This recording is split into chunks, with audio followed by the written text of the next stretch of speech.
everyone, welcome to the Father Fury Show. I'm Father Fury, and this is... Stephanie. Anyway, welcome to the show. This is our first show of hopefully plenty. The wonderful brains at Crunks for Progress decided that it would be a brilliant idea to give me a show. That's pretty fucking scary. And what's even scarier is I thought it was a brilliant idea to include Steph onto our show. My better half.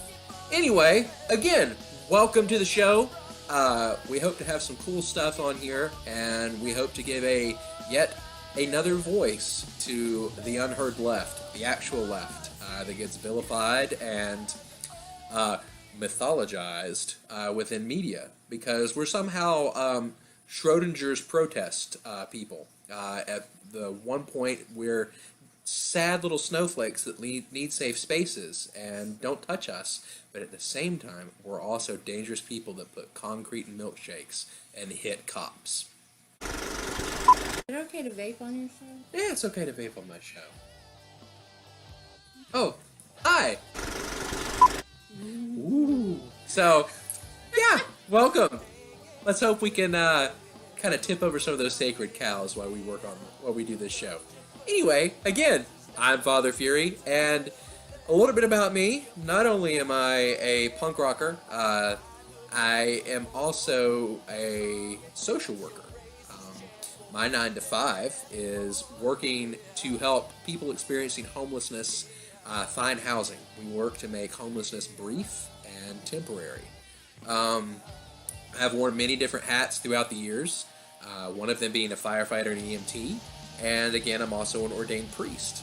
All of these jobs not only were informed by my political beliefs, my left-leaning political beliefs that we should help and care for one another, but they also helped further reinforce and inform those political beliefs. That's a little bit about me. I'm sure that as the show goes on, we will discuss a little bit more in detail about these things. But, Steph, what about you? What makes you tick? Who are you? What are you about? I'm fueled by rage. She's fueled by rage. I was an EMT for the majority of my adult life. I worked in the dangerous part of Atlanta. What do you mean by dangerous? Well, the places white people are afraid to go. Yes. And saw a lot of poverty, a lot of discrimination, saw the cops do a lot of bad things. Tried to get in the middle of it a few times. Almost got myself killed. Hurt my back 3 years ago. And now I make jewelry for a living. Yay! No, wait a minute. Hold the phone. You said cops do bad things? I don't know if that's appropriate for this channel. Here on this show, we support law enforcement. It is a thin blue line, and they are the ones that toe the line and protect us from anarchy. Then I'm fucking out. That's a little bit of who we are and what we're about, and kind of how it informs our politics, our beliefs, and It's thundering. it's thundering outside. Look at that. One of the formats for this show is we were going to want to start putting out some videos and showcasing some music videos or songs that really are speaking to us for the moment and the current climate that we're in this world, and having a discussion about it. What makes it tick, and what really resonates with us, why the song resonates with us.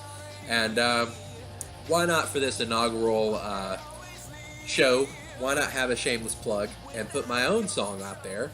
This is the first single from the self-titled Father Fury album, called 6 Feet Deep, sponsored by the Gilded Ferret.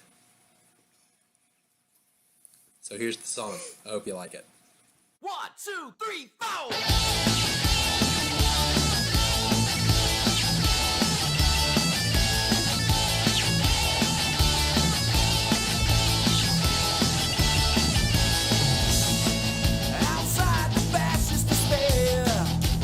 Torches in the air, claiming that they're being oppressed, threatening violence with the clear, hating blacks and Mexicans.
One, two, three, four.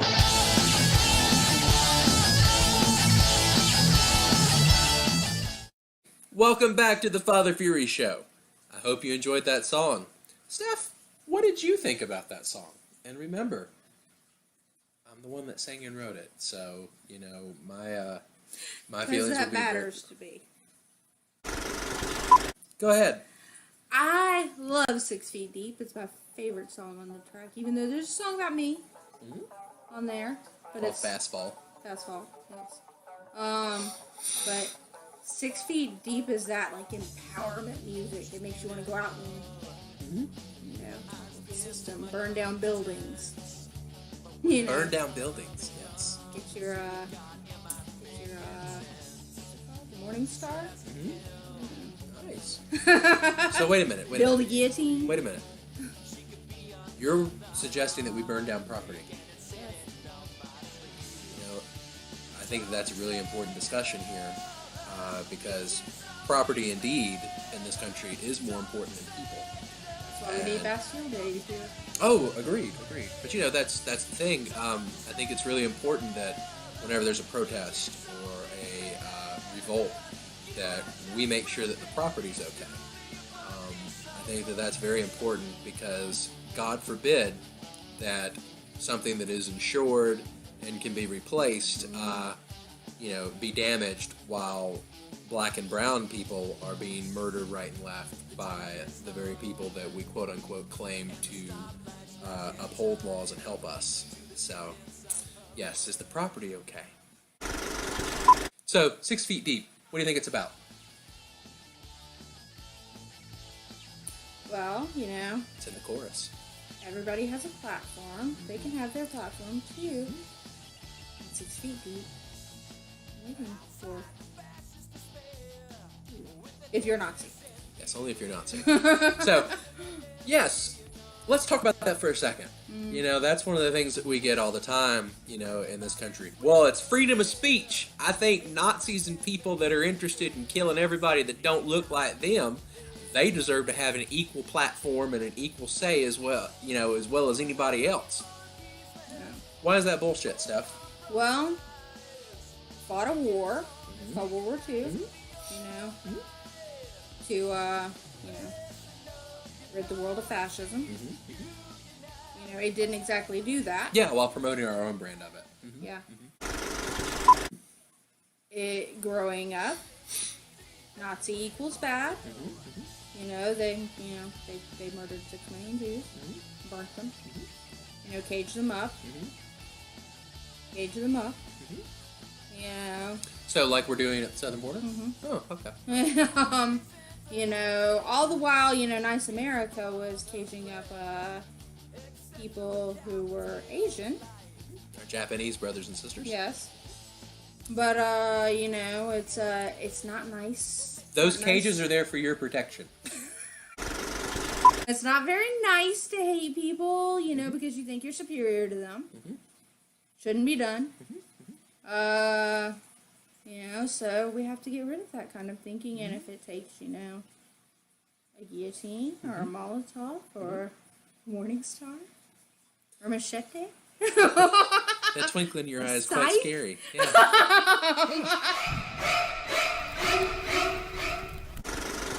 Donald Trump said recently that the ideal projectile is actually a soup can. Oh yes, he did say that. You know, didn't he gave us.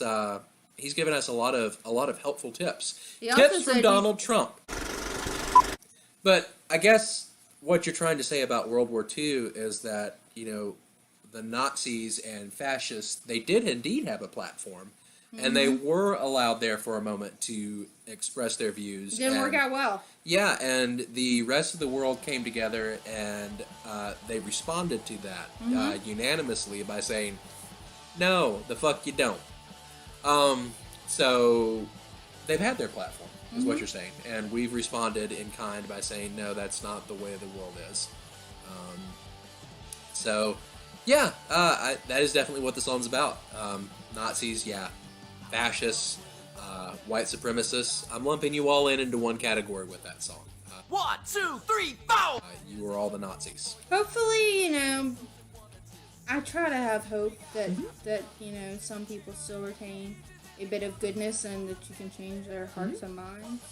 But if it's hopeless, then 6 feet deep. Yeah. Well, you're talking to a former pacifist here. And yeah, seriously. I know you were a former pacifist till you met me. Yeah. Well, I mean, the Charlottesville riot that killed Heather Heyer changed that theology and that ideology forever for me. But I still retain the idea that everybody has the opportunity for redemption, and Yes. they can change their point of view and their belief system. But if they straight up refuse, then what do you do? Yeah, I'm not really interested in trying to have a dialogue with a Nazi that is trying to kill someone. Hey, I know that you're beating this person to death, but let's talk about this for a minute. Let's talk about your hate. No, get the fuck off that person, and if it takes me whooping your ass to do that, then that's what's going to happen, and we can have this dialogue later. So, I mean, and that's really where we're at. It's not, I can't tell the difference between you Nazis and you anti-fascists apart.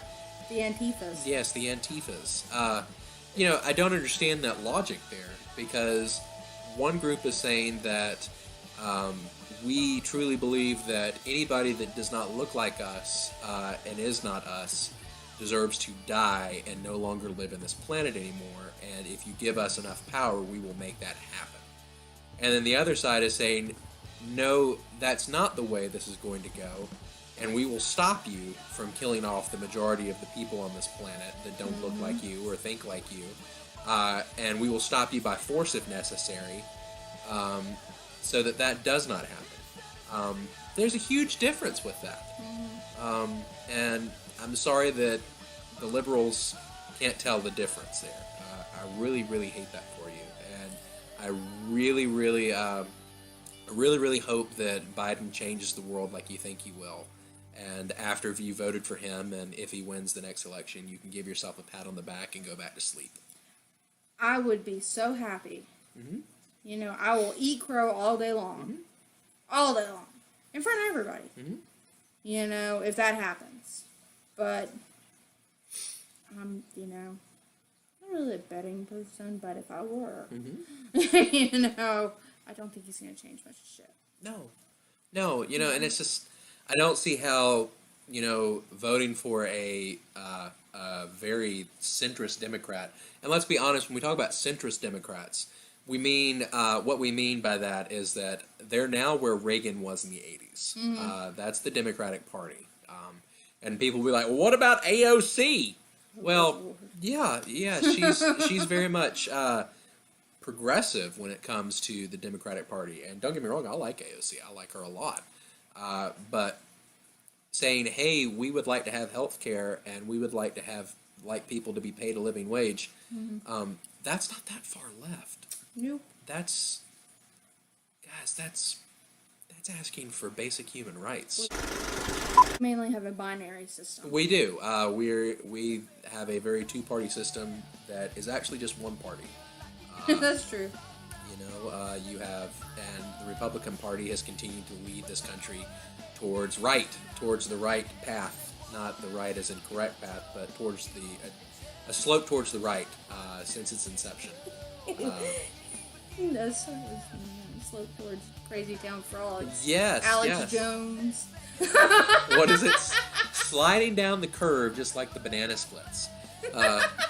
So, yeah. Fear the gay frog. And instead of, Democratic people or the Democrats holding a position and saying, no, we're really not going to move. We're like, well, we're going to be to the left of whatever it is that you've slidden now too. So, there is no leftist party that has any seat of power, political power, that is, within this country, because the majority of people in this country think that if we can just vote for whoever the Democratic Party offers up as their ideal candidate, just to get us to shut up and just vote, that, hey, once we vote for him and he gets in office on the platform that he's talked about, we can move him left.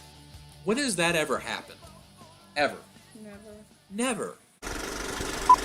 The leftist power is all in the people, and we don't have that in DC, and that's why we have to rely on one another.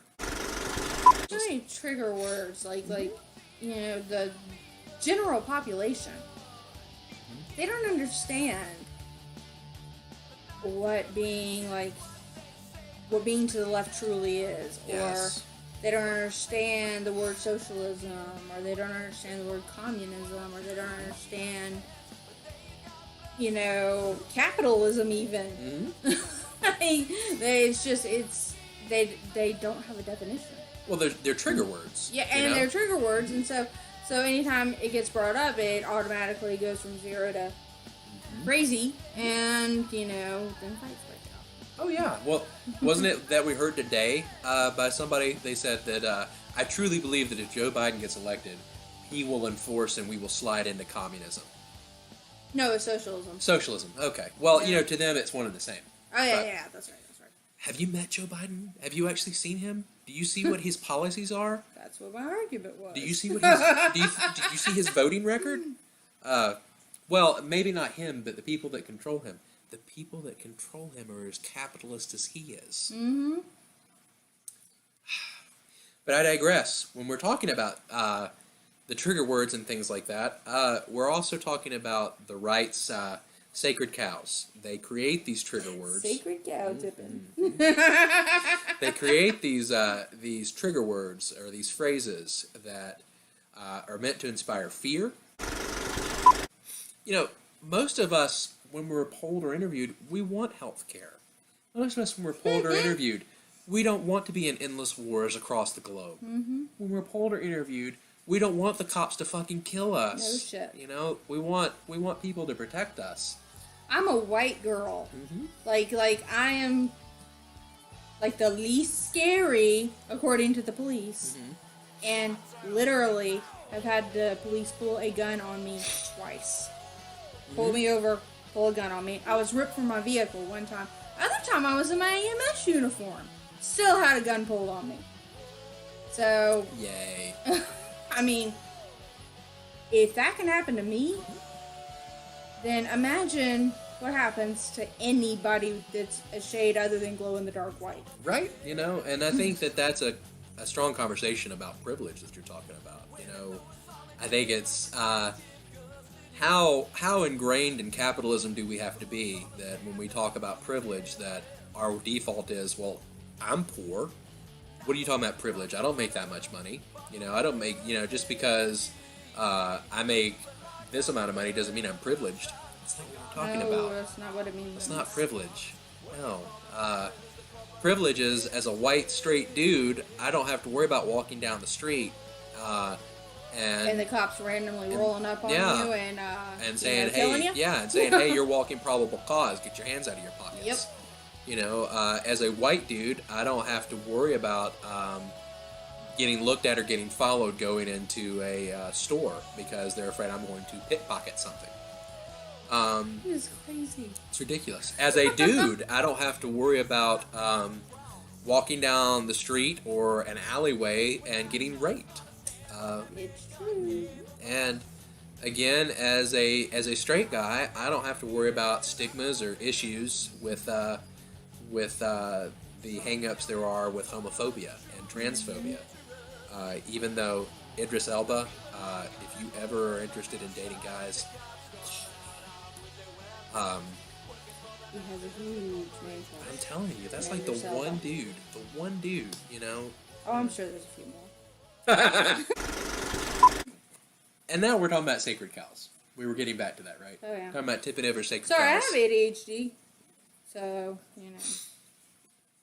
That's fine. it can go from sacred cows to, grass to cats. To setting up our own stuff. Building a concrete wall.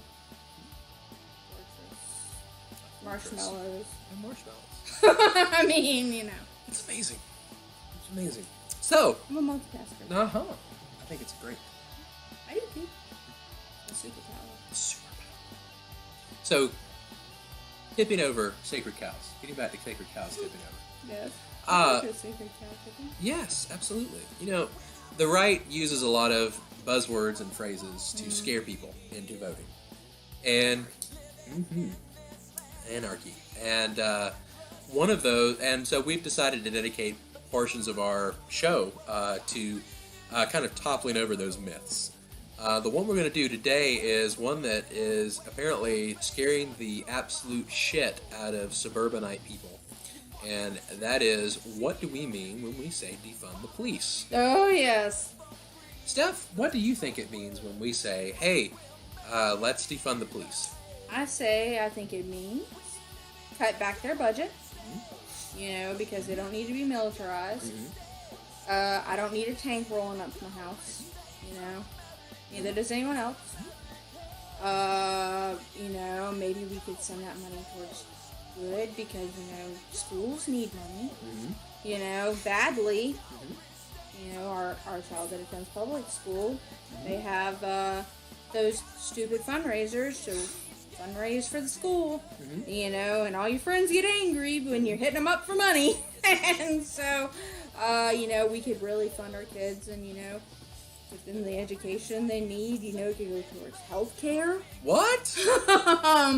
I mean, I could think of about 1 billion things that money could go to versus, you know, the police who want to just, you know, pretty much kill people. Yeah. And they get excited about it. Like, y'all don't understand. We both worked in public safety. Yeah. They become like rabid dogs. It's, you know, like the dogs that are chasing like a rabbit. And when they finally get it all cornered and they're all foaming at the mouth, that's the way the police respond to people. And I've seen it with my own eyes on more times than I can count. Me too. And, you know, there's different thoughts on defunding the police. Like I mean, Stephanie's, I would like to abolish it. yeah, Stephanie's view. Yeah, Stephanie's view is, you know, taking away a large portion of their funding to where they actually do the job that, quote unquote, it was intended, which is community policing, making sure that people are to protect and serve the public, instead of treating it like they are soldiers going to war, and that every single one of us civilians is the target. Well, I mean, that's how they're trained. They're trained to view everybody as a perp. Oh yeah, yeah, Like- absolutely. Everyone. And then you have the other side of the spectrum, which is where I'm at, and that's full abolishment. No, yeah, I'm there too. We're definitely abolitionists when it comes to defunding the police. Pretty sure we can govern ourselves. Oh yeah, you know, that's the argument that, well, if you take away the cops, who's going to be there to take a report on a crime that was committed 30 hours ago, lose the paperwork, and never call you again? Right? I would say that they're all culpable. Oh, very much so. Very much Because, so. you know, that whole argument that there's a few bad apples. You know, well, hey, if you know there's a bad apple there, and you have sat there silently and let them be a bad apple, then you're just as guilty. Well, isn't the full saying that a few bad apples ruins the whole bunch? This is true. Yeah, and, you know, I think that there would be a little more sympathy out there if there were more cops that stood up, and when these horrible things happened, instead of protecting the people that do these horrid and heinous acts and atrocities against people of color, if there would be more of them who were like, no, this does not represent us. No, instead they doubled down. It's a conversation that I've had several times, you know, that during this summer of protests because of the murder of black people at the hands of cops back over and over and over and over again. Yeah. You know, and these are just the ones that get publicity. You know, we've had protests, and the cops have had how many times time and time again to prove that they are to prove that they are not the people that we're painting them as, and they have failed that test over and over. They have proved that they are exactly just as ruthless, just as bloodthirsty, and just as much of a dangerous gang as we've claimed they are, over and over again on camera. So you can't tell me that this is something that can be rehabilitated. You cannot tell me that this is a group that needs better training. No, we need to abolish it, start over again. that is what we mean when we say the left says defund the police. It is a broad spectrum, and it depends on who you talk to. However, I think the best path forward is abolitionism or abolishment. I don't think abolitionism is a word. I don't think it is either. Abolishment. Abolishment. I like that better. Yeah, that's an actual word. Yeah, so I think that that's honestly the best path forward. And that doesn't mean that an iteration of quote-unquote policing will not exist. It just means that people in a community will come together and take care of the problems themselves. I think that... we're afraid, people are afraid of each other now. Yeah. And you know, if you got a problem with your neighbor, walk over there, knock on the door, say, hey, can you turn the music down? Yeah, you have no idea. Not that big of a deal. You have no idea how many problems and arguments or possible neighborhood disputes that I have solved by walking over to our neighbor with a 6-pack and saying, "Hey, can we fix this?" When I was a firefighter, we had a neighbor that, they would party until 3 a.m. and not just like, "Hey, we got people over." They would party outside till 3 a.m. blaring their music. You solve that problem. It doesn't make you happy. Is that what's his face would bite the dog? No. Oh. No, that's the guy the other side over. Yep. Yeah. Yeah. We just call her Bite. We just call her Bite. Yeah. Yeah, because the dog bit a cop. It was a good dog. Good dog. But anyway, you solved the problem by walking over with a 6-pack and saying, "Hey, guys, I see that you're running a little low on your beer. Do you mind taking this inside? I've got to get up and I've got to go to work in the morning." No problem, man. Cool. Yeah. Most people are agreeable. Yeah, most people are agreeable, and you're going to have hostile folks. But that's when you come together as a community to deal with that hostility. You don't rely on someone else to solve issues with a mental health crisis. You don't...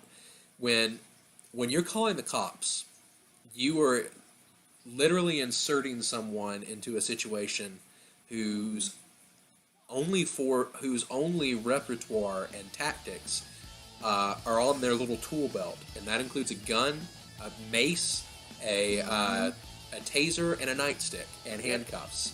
And you're trying to bring that person insert them into situations that will only escalate the problem. Because if you've got someone that's having a mental health crisis, if you've got someone in the middle of a fight or a issue where the person is talking erratically or threatening language, and you bring someone in with an actual weapon that is not afraid to use it, it's only going to escalate it. Yeah, you have just poured gas on a fire. And it might have not even have been a fire at that point in time. It might have just been But embers it's fire burning. now. Yeah, it's definitely a fucking fire now. It's what you call in the fire department a goddamn conflagration. So that's our deconstruction of what it means to defund the police. That was the cow tipping. Oh, That was okay, it. okay. Yeah. And so I think that actually concludes our show this time. You have any thoughts?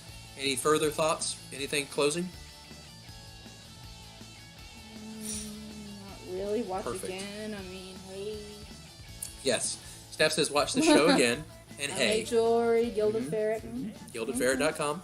That's the show sponsored by that. And while you're at it, buy my album. I'd love to have it. Yes! I'd love to have you as a That'd be fan. great. Love you have you as a fan. An Not just actual of this. priest. Yeah. Wow. A punk rock priest. A punk rock. Yes, the only anarchist punk rock priest that you've never heard of. You're awesome. Number one. Yes, we're not telling where we're Yeah. Anyway. Sorry. Thank you for tuning in, and we hope to see you again. And I appreciate you standing by as we rambled on our very first podcast. Yes, you can. Feel free to send us ideas of what you want to hear us talk about, Or flip the bird. or flip the bird, whatever. All right. Have a great day. 1, 2, 3, 4.